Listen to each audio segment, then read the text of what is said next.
Samsung Galaxy A13 5G pixel resolution সহ 6.5 ইঞ্চির LCD panel রয়েছে।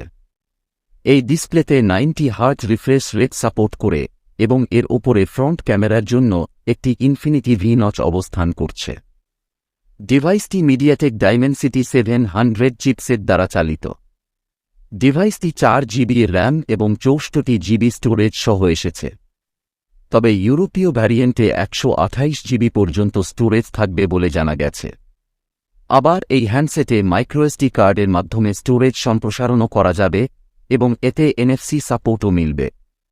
ফটোগ্রাফির জন্য এর ব্যাক প্যানেলে 50 মেগাপিক্সেলের প্রাইমারি সেন্সর, 2 মেগাপিক্সেলের ম্যাক্রো স্ন্যাপার এবং 2 মেগাপিক্সেলের ডেপথ সেন্সর সহ ট্রিপল ক্যামেরা রয়েছে। আবার ফোনের সামনে সেলফি এবং ভিডিও কলের জন্য 5 মেগাপিক্সেলের ফ্রন্ট ক্যামেরা দেওয়া হয়েছে।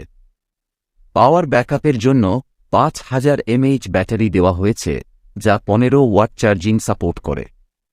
স্যামসাংয়ের এই বাজেট ফোনের কানেক্টিভিটি অপশনগুলির মধ্যে অন্তর্ভুক্ত রয়েছে 6 GHz 5G, dual band wifi, Bluetooth 3.5 millimetre headphone Jack এবং USB টাইপ-C পোর্ট।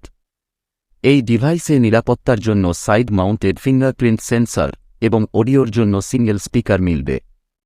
সর্বোপরি এটি অ্যান্ড্রয়েড 11 দ্বারা চলবে।